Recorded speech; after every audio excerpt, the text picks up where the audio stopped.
Hi, and welcome to the show. Rate and review at kevinmd.com/rate. Subscribe at kevinmd.com/podcast. Today in the show, we have Fareeha Khan. She's an internal medicine physician. Her Kevin MD article is titled, "My PPD was a stumble, but am I really past the trauma?" Fareeha, welcome to the show. Thank you very much for having me. How are you? Good. Thank you so much for joining me. We'll get into your article in a little bit. First off, briefly share your story and journey to where you are today. Sure, yeah. So I'm actually originally from Pakistan. That's where I did my medical school. And then I came here to the US back in 2016 for my residency, completed my residency in the notorious year of 2020.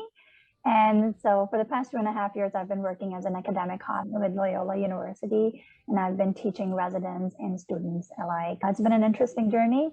And I think as a part of my residency journey, I've had my experience with postpartum depression when my daughter was born. Yeah, so tell us this story. This is what this article is about, and tell me a little bit about that story. Sure, yeah.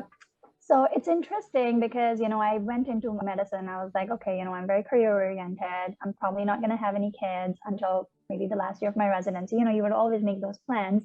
But lo and behold, I find myself pregnant and towards the end of my intern year.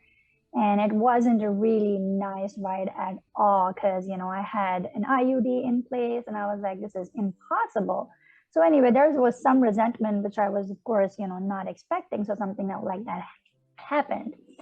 Anyhow, towards the end of in basically, I guess, early of my second year or something, I was diagnosed with preeclampsia, and then my unborn daughter at that time, she had intrauterine growth restriction. So of course, I had my different, appointments made with the doctors. Of course, you're a resident. So of course, you're trying to find out the days that you're able to, get off early or somehow make the appointments happen, all those CTG studies and all those biophysical profiles.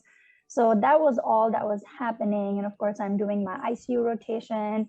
And then I think one of my regular checkups, I was told, hey, listen, now we find protein in your urine, so you got to get admitted because people who look good as you actually end up in a very bad state. So just get admitted. So I was admitted for a whole week, and at the end of it, of course, I ended up, having a C-section, emergency C-section for an elevated blood pressure. And then my daughter was delivered. She was delivered at 30 weeks. We had the NICU attendings come by, and then of course my MFM physicians and everybody else, they were very, positive about it. But of course, one thing that actually I remember one of the social workers were talking to me about that, hey, listen, you're going through so much, you're a physician, you're at the risk of postpartum depression. And at that point, I was like, it's odd enough that I'm saying this right now, but I kind of just brushed it aside. Sounds like it's such a whirlwind. You're going to second year. You had all these appointments, like you said, and then emergency C-section. So, just tell us at that point everything that was going through your mind. Tell us everything that was circling around you during that point. Sure. No, it's very interesting right now. As I sit and think about it, I think of it as an episode that had happened in the past. At that moment, I think I was in a confusion about what is my goal? What am I trying to do? I'm trying to be an excellent resident, an excellent intern. And while at the same time, I'm trying to make sure that, the baby that I'm carrying, which is the first ever experience, I don't have any other siblings who had, gone through such an experience. And, so I didn't know exactly what is my priority. So I would be prioritizing my work. I remember when I was working my ICU shift and when I wasn't gaining enough weight, I had these, Ensure bottles that my husband had gotten me. And just about at the time I was about to go home, I would remember, oh my gosh, I forgot to drink my Ensure bottles. And my husband would check my bag, how much I've eaten. So I would just gulp all of them down just so to come home and tell him, hey, listen, I had everything. So it's just like my priorities, I figured now that I'm looking at in retrospect, were not the most appropriate one. I was really trying to excel in my career, while my own personal life and probably my mental health at that time that I did not know was taking a backseat for sure. And this was during 2020 too, during the beginning of COVID as well? No, that wasn't now. It was in 2017, 2018, okay. Around that time. Yes, exactly. So the world was different for sure, but it wasn't really pre-COVID at that time. But yeah, my daughter was born in 2018. And so I think back in 2019, by that time, my family, my husband, everybody was saying that, you're not looking like yourself. You're not looking like the confident person that you're able to make decisions of your, and that you're always like, I'm even scared of basically taking my daughter alone into the bathroom to change her diaper, or maybe like, taking her out. And I would always wait for either my mom or my dad or my husband to be there, and I wouldn't be doing things or making decisions. I was like, I have to run it by somebody. That was my personal life. It was weird enough that my professional life was working perfectly fine. I was being selected for the chief of my program, and I was doing great in my field. So it was such an odd thing that I'm struggling in my personal life, but my professional life is going good. And then I wasn't able to kind of reconcile the situation at all. Now, you mentioned that other people were telling you weren't yourself, but how did you feel? That's a very important point, honestly. I think now looking at it, when you're actually going through a mental illness, you do not have the insight at all. And then when people will be telling me that, I would just shut them out completely and I would not believe them. And I remember very distinctly, my husband's my support system and everything, but I would be like, hey, listen, you don't know what I'm going through. You haven't been through this experience. So you don't get to say what I'm behaving like. And this is all normal. And this is nothing pathological or physiologically deranged at all, is whatever you were saying. I mean, and my mom kept saying that too. And then I was very annoyed. And I'm like, listen, stop doing this comparison of the previous me and the new me. I've been through a lot. You got to give me some grace. So they were looking at a certain part of me that was not myself. I was angry at them that they're comparing me from the previous me that was different and hadn't been through all that I had been through. So it was hard for me to kind of look through their eyes while I still was going through all of those, things that I was subjected to. So at what point did your mindset change? It was interesting because I think one of those episodes, well, I mean, I would get these episodes of, like panic attacks or things like I would be like, okay, I'm getting these palpitations and I feel like I'm dying. And then I was like, okay, this is probably just a panic attack. And because you're a physician, you put it to one side.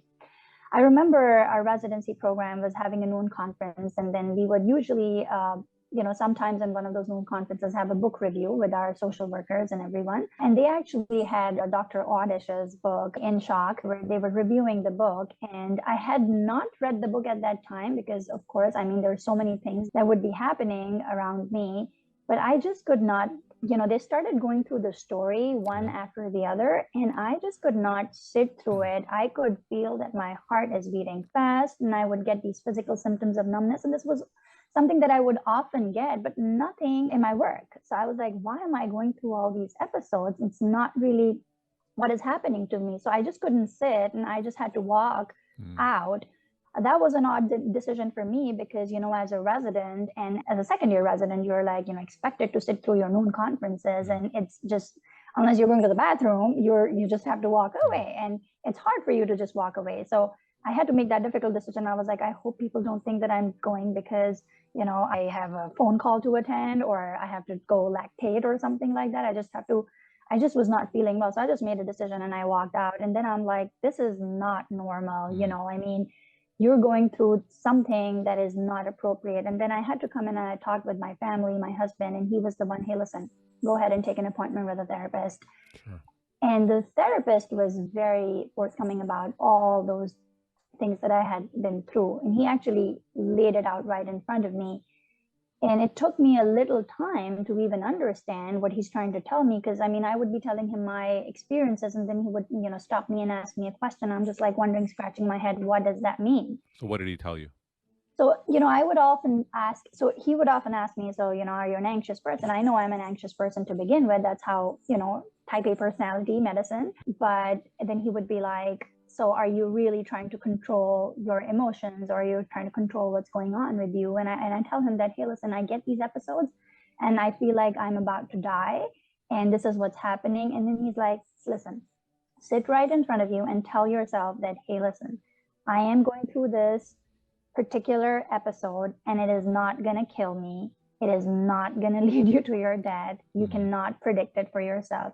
Sit through it, experience it, let it pass, and then you will come out of it just as an observer, not that you're going through it, just observe your feelings. And I think that was a very eye-opening experience, because once you're just sitting and viewing your anxious personality or your anxiety walk past you and not letting it affect you, that is an empowering and a different kind of experience, because you're not letting yourself flow into that little river and not getting by the wave of it. So that was actually something. And then again, I got into meditation. He was very, helpful about it. And then I think meditation was another thing that kind of helped me come out of this deep, deep rabbit hole. Sure. So that appointment with the therapist, when he laid it all in front of you, was that the first time that you realized that, hey, this was postpartum depression?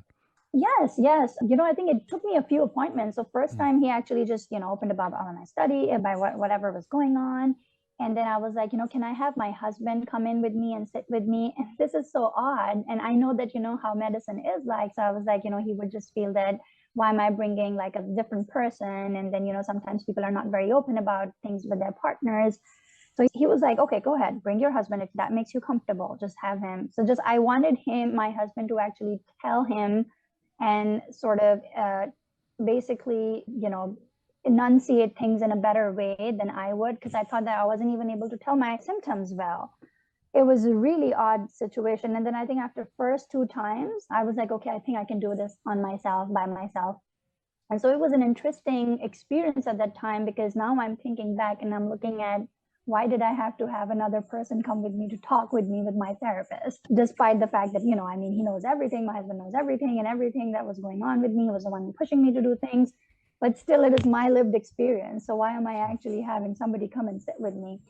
So that, those couple of meetings with my therapist actually laid it out very well, that this is something that my body is going through physiologically, that my mind is going through physiologically. It is physiological, but it does seem to get a little bit overboard on and off times, and I need to figure out things. And then he gave me the tools that I could help myself with. Now, you mentioned counseling, you mentioned meditation. How long did it take you before the symptoms resolved? It's interesting, because people say that postpartum depression can start at any time, and then at postpartum, and then they give you an arbitrary timeline of 6 months. I was well beyond that time. It was like 1 year mark when I decided that, okay, I need the help. So I was probably in some sort of lingering depression or anxiety or whatnot, whatever I might want to call it. I used to call it adjustment disorder for myself, whatnot, but you could call it whatever. And then, so it was lingering up until that point. And when I did start kind of, expressing my thoughts, journaling, writing about things that I was experiencing to see what is actually happening. And then, of course, meditation, letting things pass by themselves, having counseling. It was not until, and I'm talking about 2019, and it wasn't until 2020, the COVID times, when things were shutting down. And of course, people were opening up about their mental health problems, is when I actually started realizing that, okay, I've literally walked out of a very cloudy situation, and I am basically stepping into the more real world. And it's weird, when the world was basically going in depression, I was actually coming out of it and trying to figure myself out at that point. Literally everything was like a haze. I felt like I don't know where I was. I'm a completely new person. I'm ready to live my life. I'm ready to embrace all my, other outside of medicine or work or whatnot. And that was the time. It took me a good year and a half, I would say, to kind of come out of this entire situation that I have been through since 2018. So the whole period lasted, I would say, 2 years or so. And then by around 2020, I really opened myself up to the world. We're talking to Fareeha Khan. She's an internal medicine physician. Her Kevin MD article is titled, "My PPD Was a Stumble, But Am I Really Past the Trauma?" Now, we have a lot of people who do have children during residency or early training. Any pieces of advice that you could share with them from your own experience? During training, this was very interesting. I wish I knew this before, but a lot of hospitals, a lot of places that you do your training in, and a lot of training programs, and the bigger, ACGME and everyone, they have facilities and places and things available for you. It's just that they're not highlighted the way that they're supposed to be. There are places that you can go and get help. when you know that you're going through something, or if you don't know, then there are people who can actually highlight that for you, but we don't really bring it out in front of everybody. And it's something that, it is there because it is supposed to be there, but it's not considered to be something very important to be actually laid out in front of you. So I feel like if I had known that before, if I was educated about this, then I would have probably gotten the help just through my work experience and my workplace. And I'm sure that this is what every other place has. And a lot of people going through the same thing. Some of them just don't have the insight yet. And some of them, despite having insight, don't know how to kind of get the right help because they don't know, or they're not educated about what facilities they have available around where they're working. Now, what kind of symptoms or questions should they ask themselves to look out for in order to seek help? So it depends on a different person. For me, my symptoms were more so physical. I was getting these psychosomatic symptoms of numbness, tingling. I would be, and especially when you're postpartum, you're also a physician, you're thinking about, am I going through a stroke or not? So those are a few things that I was really concerned about. I'm getting a stroke. So I would just say that you have to be very open and mindful of the things that you are now experiencing that were different from your prepartum self. And you have to make sure that this isn't something that has come up just because of some pathology that you've acquired, or is it really coming from your psychology? I think one other thing that I would like to point out and that I may have missed was how attached do you feel to your own kid? For me, it took me a good 6-7 months to feel attached to my own kid. I would just be, getting up. I would do everything for her that was needed. It's just that I did not feel the love and connection that a lot of moms are able to actually feel while they have the baby in their belly.